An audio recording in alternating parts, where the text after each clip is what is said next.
Black Friday and Cyber Monday are some of the biggest shopping days of the year. Here's how you can manage this time of year, avoid dodgy sales tactics, and make your money go further. Welcome to Get Started Investing, a show that helps you make the most of your money. My name is Ren, and today I am joined once again in the studio by Simon. Simon, welcome to the show. Thanks, Ren. Great to be back for another one. Yeah, now look, Black Friday, Cyber Monday, it's not investing per se. Usually we're talking about how you can make your money go further by investing.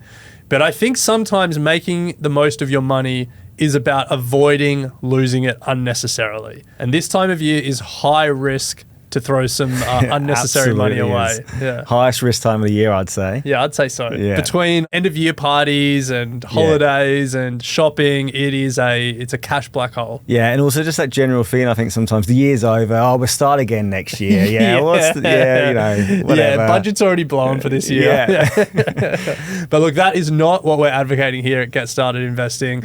Today is the best day to start getting on top of your finances. Hopefully this episode can help. Now, it's quite an American thing, Black Friday. Absolutely. You know the origin of Black Friday? No, I don't think so. Day after Thanksgiving.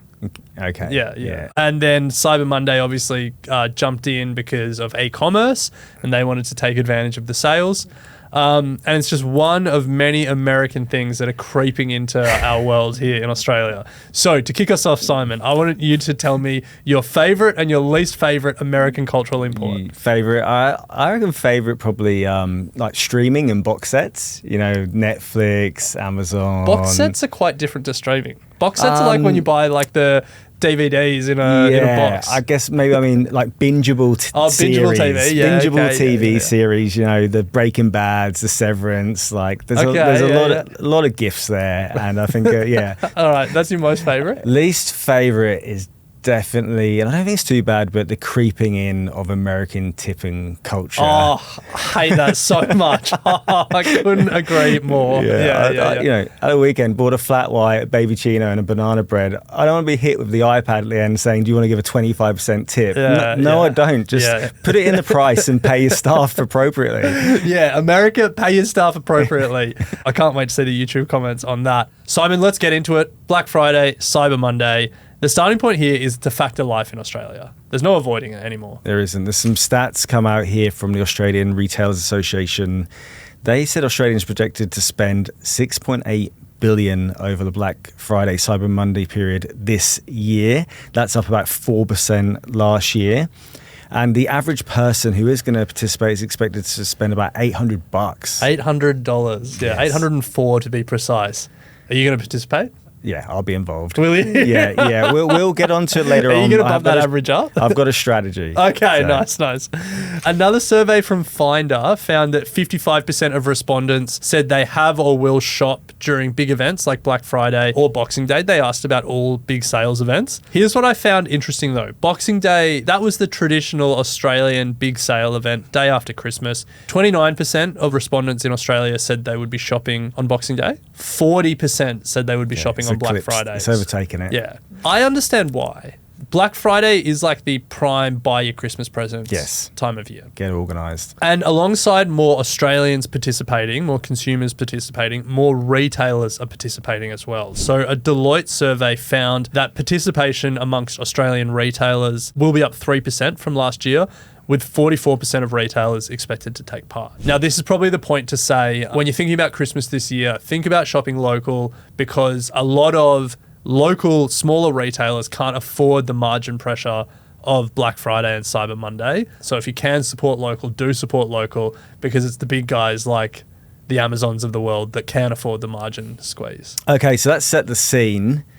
But let's get into now what retailers do to make you buy. And I think it's fair to say there's a few dodgy. Do we say dodgy? I say dodgy. Yeah. Call it out. Yeah, it's. I hate it. It's so dodgy. There's a few dodgy sales tactics. One which stands out, which really talks to anchoring bias, is fake discounts. Now, Australians heard a little bit about fake discounting this year with the ACCC alleging that our major supermarkets, Woolworths and Coles, were using this tactic with their price dropped or down promotions, where their discounted price was still higher than the prior average price. But this is just an epidemic of this at this time of year, of retailers, saying that something is discounted when they raised the price, a month ago and then have cut it again. Yeah, it's classic anchoring bias because, it's $300. Now it's $199. It looks irresistible, the $199, because what a discount because you've been anchored at $300. But actually those prices perhaps have just been raised recently, or that never was worth $300. Yeah. A key tactic to avoid this is to shop around and compare at different retailers, because if one retailer is saying was $300, now $199, and you look at other retailers and they're just all selling it for $199, you can be pretty confident that the $300 was fugazi. Yeah, for sure. A study out of the UK. Are you familiar with Which? Yeah, they're big in the UK. I've characterized them as like a British choice. Yeah. So that's a fair. That's fair. They looked at 227 Black Friday deals a couple of years ago. They found 4 in 10 of the deals, 40% of the deals, were cheaper at other times of year other than Black Friday. Right, that's interesting. Yeah. So I think be very aware of, we can call it fake discounting. I think so. If you're looking on Amazon, there is a website, Camel. Camel. You familiar with it? No, I've never heard of this. They track prices on Amazon, so you can see price history of a product. Oh, I need this. So you can see what it is during Black Friday, and you can look back and see, was it this price at another time? Was it actually lower at another time? Was it? Okay, that's good. Is it a meaningful discount? I'm going to start using that. Unfortunately, only Amazon, but that's a good resource to make your money go further this Black Friday. So if one tactic is fake discounts, the other big one, false urgency. False urgency. So I use these urgency cues while stocks last. Deal ends midnight. One I can talk to here, which gets me, is on booking.com. If you're booking a hotel room and it's only 2 left. Yeah. And you're like, I'm not sure if I want this. But then that kind of forces you sometimes into booking it because you don't want to miss out. So this really plays on a scarcity bias that we have. And look out for this. This is one of the key ones that retailers use. The other one that I thought you were going to say with booking.com is they're 3 other people are looking at this deal. Oh, yeah. Yeah, that gets you as well. Yeah, that definitely does. I'm going to beat these other people too. So, look, there are heaps more tactics that are used, but I think they're probably the 2 key ones that we want to call out because you're going to see them a lot in the next couple of weeks, and they're important to be mindful of as we make a plan to make our money go further. So we have a 3-step plan. We're going to take a quick break here and then we'll unpack it on the other side. Welcome back to Get Started Investing, a show that helps you make the most of your money. Normally, we're talking about how you can invest your money to make it work as hard as you do. But just as important as investing is avoiding losing money from dodgy tactics from retailers, buying unnecessary things or overpriced things that you may think it is as a discount. Because as we know, the biggest determinant of your future wealth isn't how much you get paid. It's not your investment returns. It's the difference between what you take home and what you spend. Your savings rate. And investing the difference. And so let's make sure we're saving as much as we can this time of year. Simon, we've got a 3-step plan to make the most of the sales while making the most of your money at the same time. Let's start with step 1. Yes. It all starts with having a plan. Have a plan. So a few things you can do here. Set up a budget ahead of time. Treat it as part of your overall financial plan, just like you would with savings or investing contributions. Decide how much you're going to spend before you start opening browsers and clicking on different things. Something I personally do then after that is make a shopping list. So I'll actually go through, who do I want to buy Christmas presents for? Think about what those items are, and then actually have a hit list to go through. So again, I guess not getting distracted or lured in by the price tags or some of that stuff we talked about previously. Yeah, I think that's a critical one for me as well. It's a good time of year to knock out your end of year shopping, make sure you've got presents for everyone. But having a plan and having a list, I think, is really, and a budget, how much you're willing to spend is important. The other thing to be mindful of as you're pre-planning is being aware of your personal financial position. I would say if you're carrying high interest debt, especially credit cards, or if you haven't built up an emergency fund, I would really think twice about how much you're going to be spending at a time like this, because we just know the devastating effect that credit card interest can have on your financial position if you don't get on top of it. Yeah, it's a good call. And then finally, as you're making a plan, be aware that every dollar you spend, there is an opportunity cost.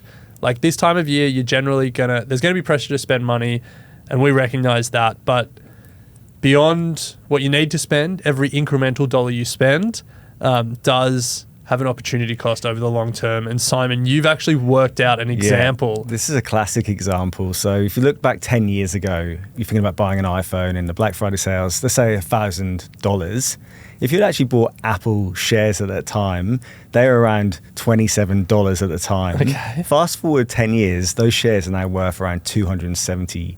So your $1,000 you'd have spent on your iPhone would now be worth $10,000. Obviously, Apple's been a very well-performing stock. You're not going to get a 10x on every stock, but it just paints the picture of think about what you could be doing with this money instead, and could you be investing it into these companies rather than buying their products? Yeah. So step one, have a plan. Step two, how do we actually navigate the sales when we're there? Yeah, so a good rule of thumb to start with really is if you didn't want it before Black Friday, you probably don't need it during Black Friday.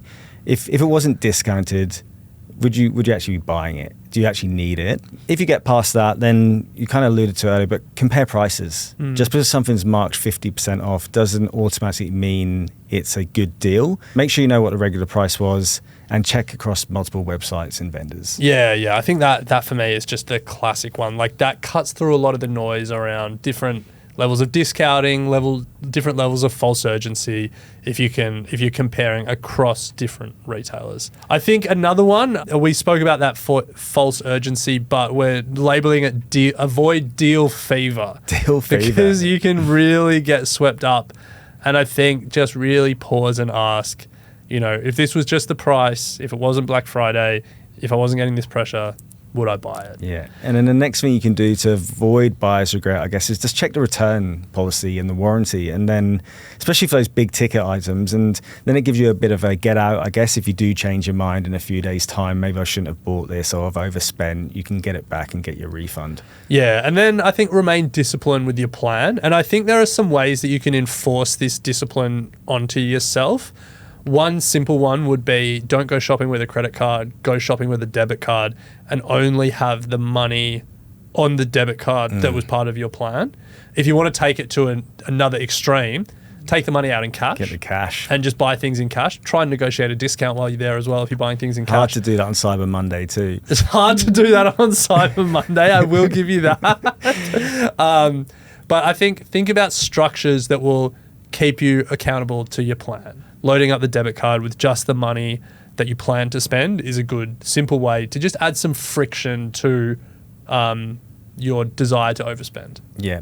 And then finally, step 3, get your investor hat on and think about how you could turn Black Friday into an investing opportunity. Nice. So okay, I like this. What I'm thinking here is everything you buy this Black Friday, write it down, and then next to it, write down what company makes those things and think they could actually be your next watch list additions. Yeah. Bought a PlayStation 5. I mean, Sony, it's listed. Bought anything from Sephora. Well, that's owned by LVMH, the luxury giant. Bought new AirPods, Apple stock. You gave us that example before, Simon. Want to buy Lego for your kids? Tough luck.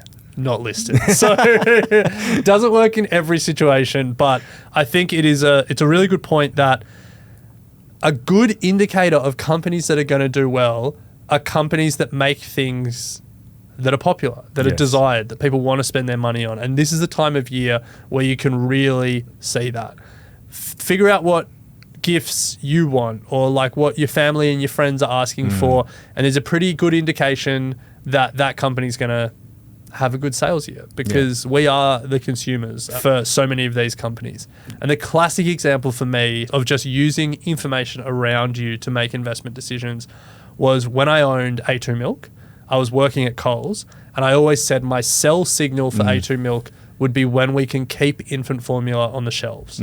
Like you'd drop a pallet and it would be gone. We actually had to keep infant formula behind the desk, the service desk, to stop people taking more than what they could get. I Crazy. think everyone could get like 2 tins max. And for me, that was a classic example of the demand is there. Yeah. And I think Black Friday and Cyber Monday, there's so much information around us about where the demand is, what people want to buy, and then what investing opportunities come on the back of that. Yeah, well said. And I guess the final point to add to that is if you're investing in ETFs, you're going to benefit from all of this spending. More spending means more revenues for companies, and that will come back to you in returns into your ETFs if you're tracking like an index fund or whatever it might be. So all roads lead back to index funds. Exactly. All right, well, that does it for this episode of Get Started Investing. I think the key takeaway is Black Friday and Cyber Monday. It's a fact of life these days. It's not going anywhere. You have an opportunity to use it to your advantage, to be a discerning shopper and find real deals to lower your costs at this time of year. But there's plenty of ways that you get tricked, dodgy tactics. Deal fever is a left, right, and center. So keep your head about you, have a plan, and remember that every dollar you don't spend is a dollar you can invest, and your future self will thank you. So Simon, with that said, thanks for jumping in again. That does it for this episode of Get Started Investing. Thanks, Ren. Looking forward to the next one. Leave us some comments below. Let us know how you're thinking about navigating this Black Friday period. We love hearing from you, and we'll catch you on the next episode.